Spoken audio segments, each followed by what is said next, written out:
Hello, my dear audience in YouTube, my followers and friends. I am back again with another video. I am Sat Sangat, astrologer, and today I will talk about Saturn in Aquarius. A little bit before I start, I will do a piece of advertisement. Again, I do readings. I do birth charts, solar returns, lunar returns, Saturn returns. I do synastry and other readings. So if you are so inclined and if you need some advice or interpretation, please contact me. I'll put the email to contact me in the description box. I also write a blog. For those of you who don't know, my blog is satsangatastrology.blogspot.com, and I do often about one time a week or so, I do the lunations and other things. I have a series on Saturn Pluto conjunction, and from January 12, 2020, and it's in different parts. And then I have another series for Chiron, which is a long series, and it goes in depth in the Chiron subject. In this channel, I do the lunations and sometimes other events like this one, which is a special ingress. And I also do daily posts in Facebook, Instagram, and Tumblr. If you like to follow me, it's nice to follow the cosmic energies daily, so you see how they go evolving. They evolve, and it's good to keep up to date with the cosmic news also. So all the links will be below in the description box. And now I'm ready to get started with Saturn in Aquarius. So Saturn will ingress in Aquarius on March 21st, 2020. And in some places of the world, it will be on March 22nd, very, very early in the morning. So you'll find the time for and date. For you can go to timeanddate.com. They have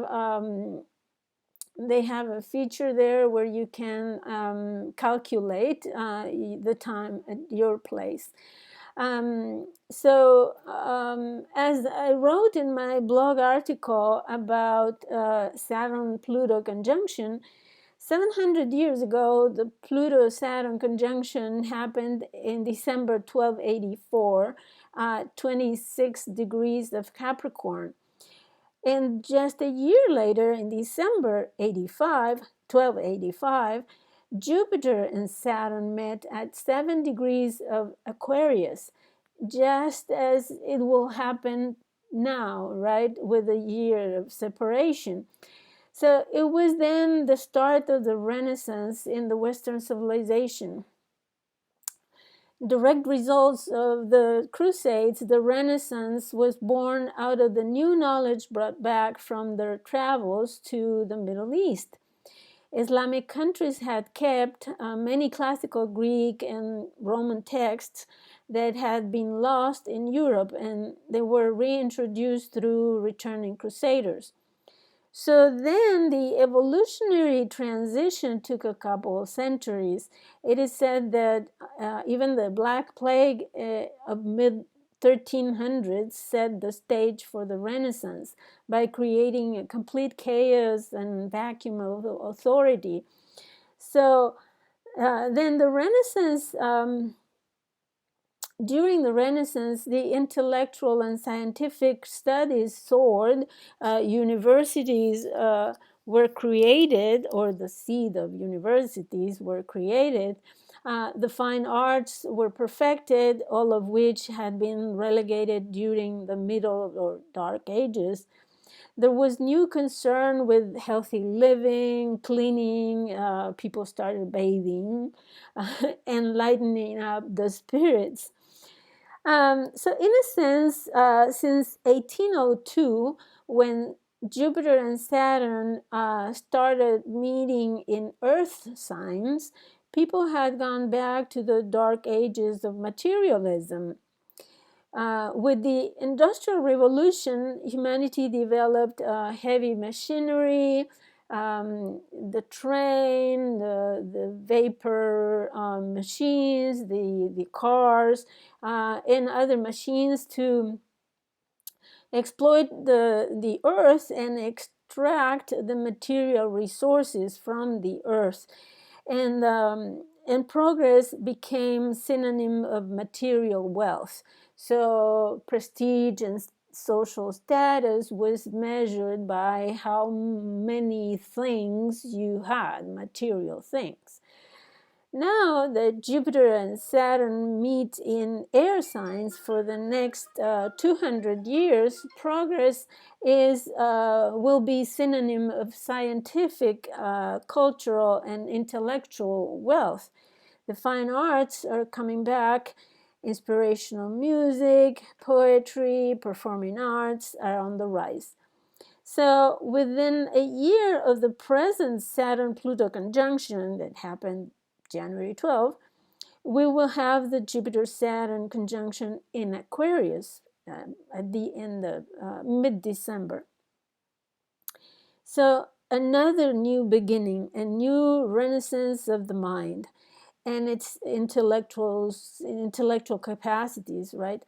At our level of evolution, the transition will probably happen faster than 1285. Science, culture, fine arts, and all kinds of intellectual abilities will be developed further. So this is the transition that we are now experiencing, because as I said, for the last 200 years, Saturn and Jupiter have met in Earth signs, having us be more interested in material stuff and material development, and that's how we exhausted the poor earth, and we now have all the consequences. So let me silence the phone because they just think they call now. Okay. But from now on, every time Jupiter and Saturn meet, it will be in an air sign. In fact, last time, the first time that they conjoined in an air sign was in 1981. And if you remember, it was the first, or the birth of the internet, more broader distribution to the masses on one side, and also it was the very start of the globalization, right? The how we started to globalize the economy and the exploitation of earth resources at a global level. So countries that didn't have a certain mineral or a certain material, then they went to another country and got it there. So now we are in a globalization of another kind. So Saturn in Aquarius will be in this humanitarian sign, where he is very happy because it is the traditional ruler of Aquarius. Um, we in modern days, after the discovery of Uranus, astrologers had assigned Uranus also as the modern ruler of Aquarius. And what happens this time is that Saturn is, as he enters Aquarius, will start squaring Uranus. That gives us a clash of the traditions with the revolution, the old with the new, and the future with the past, the advancement with the status quo. So in 2021, it will be exact squares 3 times, because Saturn will go forward, retrograde, and forward again. So these two will clash exactly 3 times. But we can say that the whole year will be a year of this conflict between the old and the new. In any case, Saturn is happy in Aquarius because it's, as I said, the traditional ruler, but it's a different behavior from Capricorn, because here it's air, it's lighter, and he is concerned about social networks, groups of people linked by friendship or by like mind or common cause. And Saturn brings organization to those. So I brainstormed several ideas, and I listed them under subtitles. So the first one that I found in my mind was fix and organize the chaos, right? So far we have seen that everything is topsy-turvy, is upside down, we don't know where to go, everything is chaos, complete chaos. So Saturn comes to Aquarius and designs rules and regulations, limitations to ensure security of certain groups of people, especially the elderly and people with disadvantages, and organizes also the financial system, designs public structures and organizations to benefit minorities, disadvantaged people, supports the safety of all, and demands integrity of society. And his aim is to maintain the integrity of society. So Saturn in Aquarius uses social skills to organize the masses with systems and structures. It develops a progressive economic system at a global level, as it started back in 1981, but now it will be further developed. In general, it's a system that is non-traditional, with unusual structures, and it might come with a surprise. So there's probably a creation of a new market system based on technology, using technology to organize, for example, a new educational system or healthcare system or commerce. And Saturn in Aquarius will use networks and social systems to better society organization. For example, with ideologies, which Aquarius rules ideologies,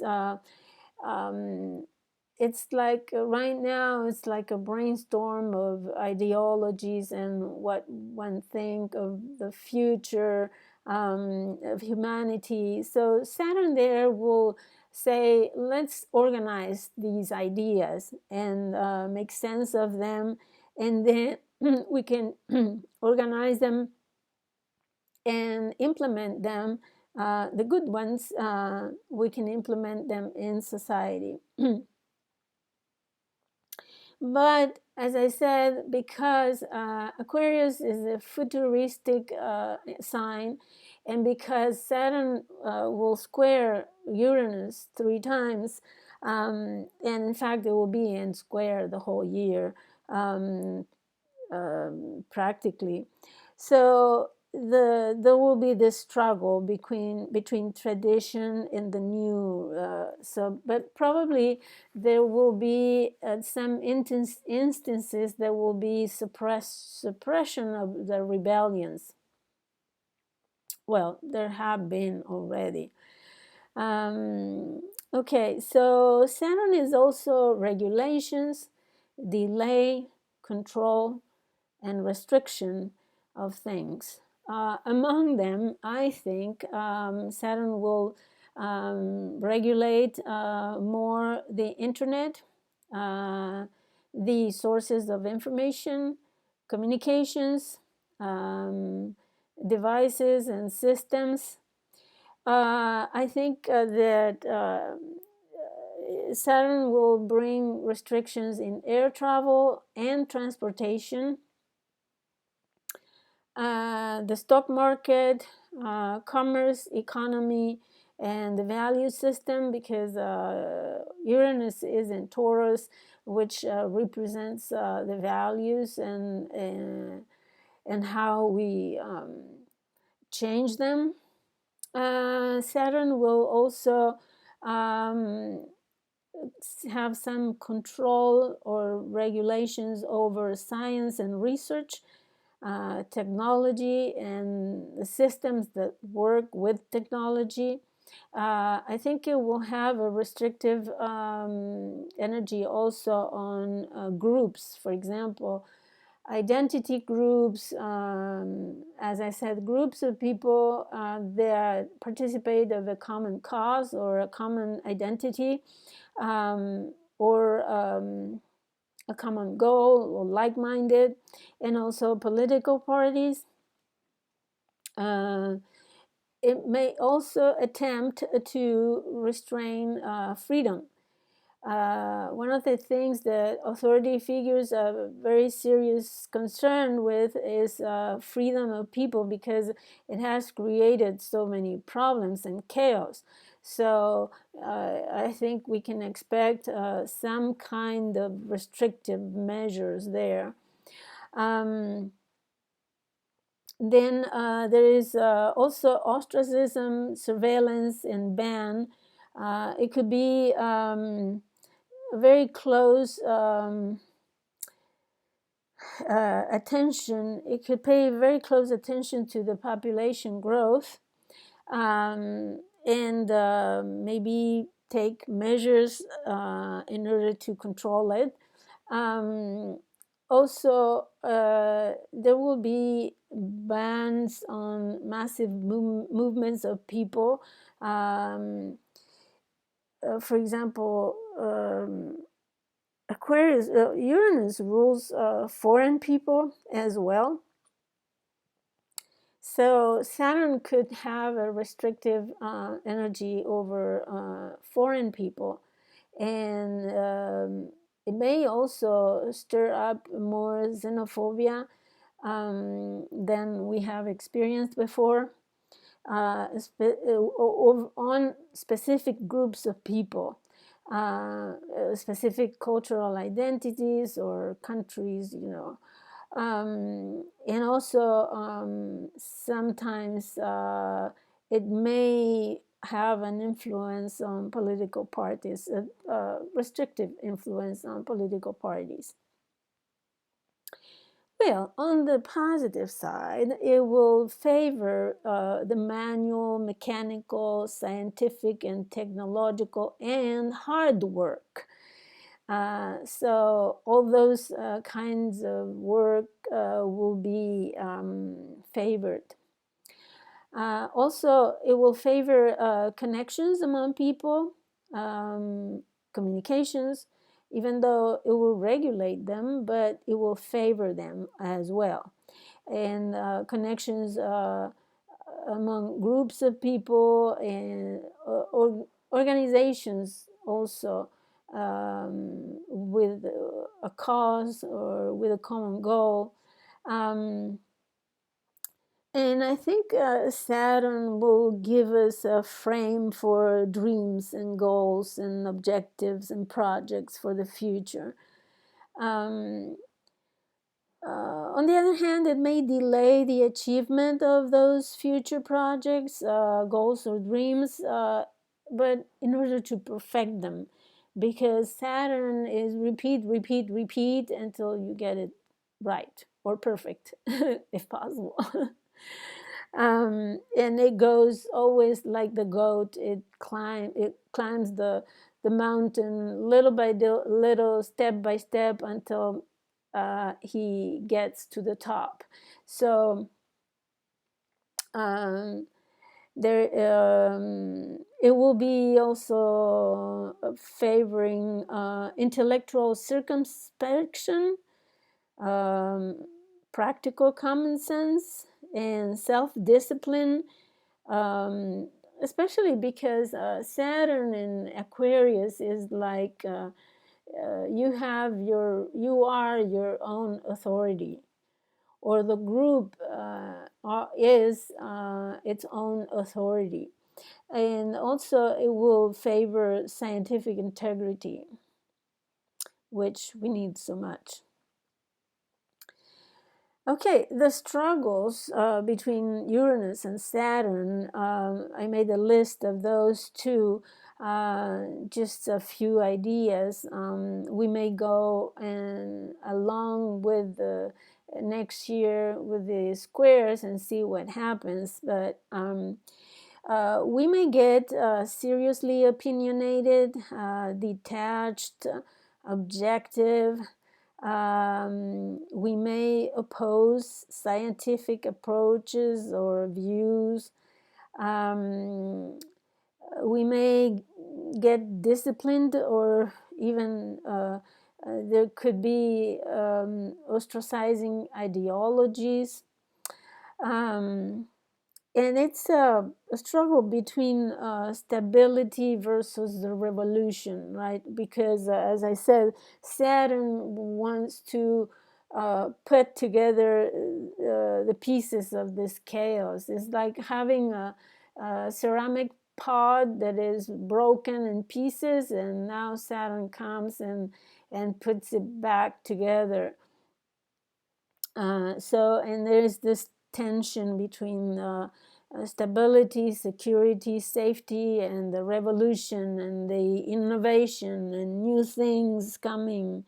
And so that could give us love or hate against the establishment. Either you love the establishment or you hate it. So there could be resistance to allow the individual and personal freedom, and also resistance to let go of obsolete structures and ways of doing things. But we will need to follow rules with personal integrity in any case. But we may have a struggle to allow the creation of groups or the separation of groups. Sometimes there will be groups that are divided and groups that are created or joined. But in general, people may have resistance to changes, especially the older, more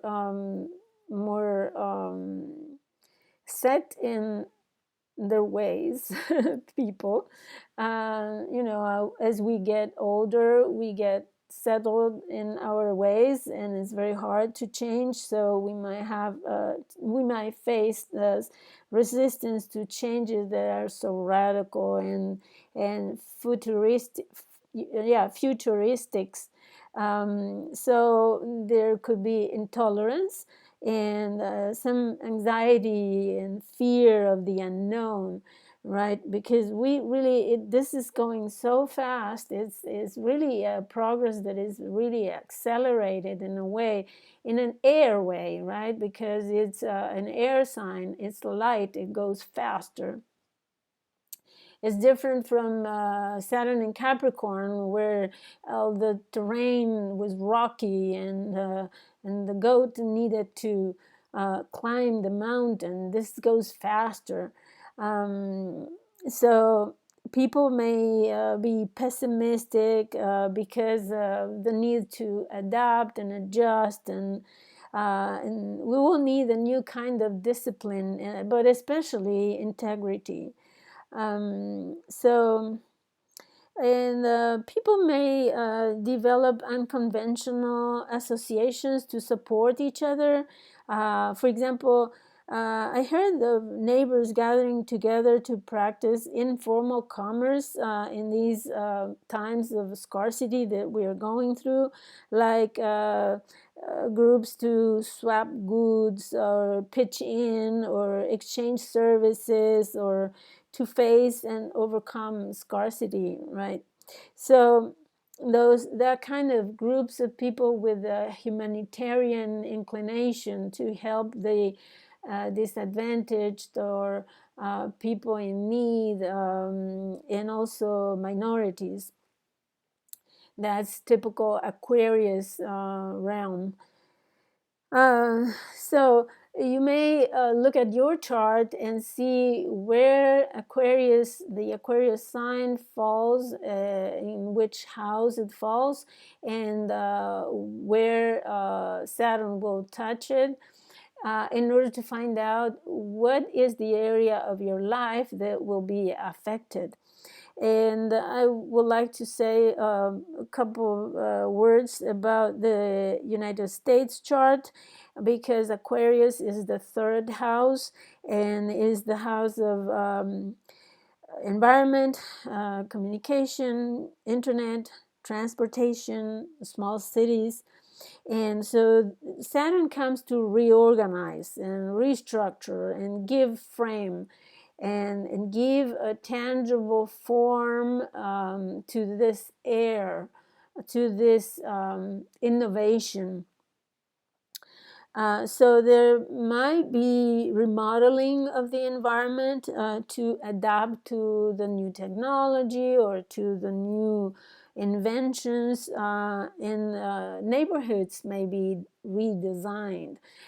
What I imagine and I see in my mind is that neighborhoods will become very small cities, and they will be interconnected, but they will be self-sufficient. So people don't have to travel far in order to commute to work or to buy groceries or to go to the hospital. So in general, I think people will gather in small geographic regions, zones, and they will have small communities like in the ancient, comparatively to the ancient tribal system, like a small city. With all it needs in order to be self-sufficient. So that for the environment, and there could be, for example, restrictions and regulations on the communications, information, the internet, social media, etc. And also restrictions on air transportation, since the Earth's resources will either be exhausted or left behind. Fossil fuels as source of energy will be discarded, and pretty soon because Aquarius is electricity. So I think electricity will be privileged, and the transportation system. And again, what I imagine here is the creation of a public air transportation in the cities, that not necessarily big airplanes, but maybe air vehicles that will serve as a collective commute for people. So, and we will soon forget about the personal car, because we will have to convert to the public transportation. And as I said, it will be lighter because air, air is lighter. And yeah, I think pretty soon we will have air cars or vehicles of some sort, like those that you've seen in the cartoons. So we finally will have it, and probably it will help to reduce the pollution in the air, at least the fossil fuel pollution, because electricity also pollutes somewhat the air. Anyways, another thing is elementary school organization, because third house rules primary school. And so it could be restructured. Education will probably be imparted online. And so that will be a complete overhaul of the educational system.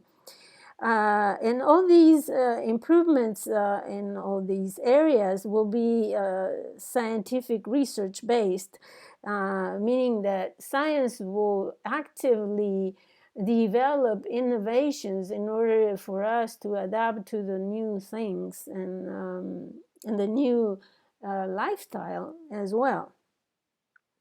So I think I'll leave it at this for now. When I write my article, I will also include the description and interpretation of the chart details and aspects and all that.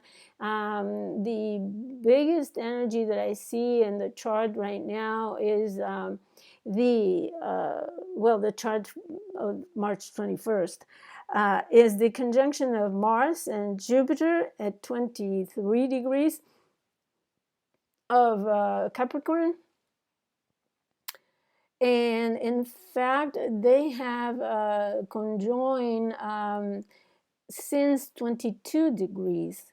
And if you remember, Saturn and Pluto were conjunct at 2247, I think. So this Mars-Jupiter conjunction is reactivating that energy of the conjunction of the Saturn-Pluto conjunction in Capricorn in January. So let's see deeper into this, because Mars is the executor of Jupiter's projects, right? Jupiter is the visionary. He sees the horizon and he wants to go there. And Mars will be there to give him the energy to go and follow his dreams and his projects and his vision. So not only that, but 23 degrees is where is square the 23 degrees of Aries, where Aries is. Aries is another planet. Is mythologically is the goddess of the apple of the discord in the myth, the Greek myth. So that's also rebellion as well as Uranus. So as you see, there is this rebellious energy that wants to break free from the traditions and break free from the old, and from this and is clashing with the system that is obsolete and that is corrupt and that is at the end of its life, right? Pluto is bringing out all the dirt out, and bringing out everything that is toxic in the systems, especially the power systems, the governmental systems, the economic systems. Pluto is Hades, is the lord of the riches of the deep in the earth. So it also rules the economy in some ways. So this energy of the Saturn-Pluto conjunction in Capricorn is reactivated every time. And what happens is that all these planets are helping us to break free, to break all those corrupt traditions that are not good for us anymore. So we are now at the door of the new era. We are now opening a new world for us. Hopefully, in the middle of this virus threat, you don't feel submerged by fear and anxiety and pessimism, because we are at the door of a new world, of a new system. Everything will be new. So I hope this gives you hope and optimism, and I will really appreciate your comments.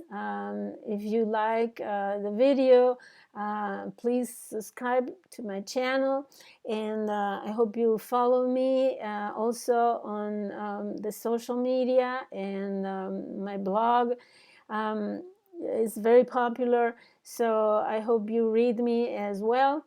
And if you feel so inclined, contact me for a reading, and I look forward to talk to you, interpret your chart, and answer your questions. Thank you so much for listening, and I'll talk to you later. Bye-bye.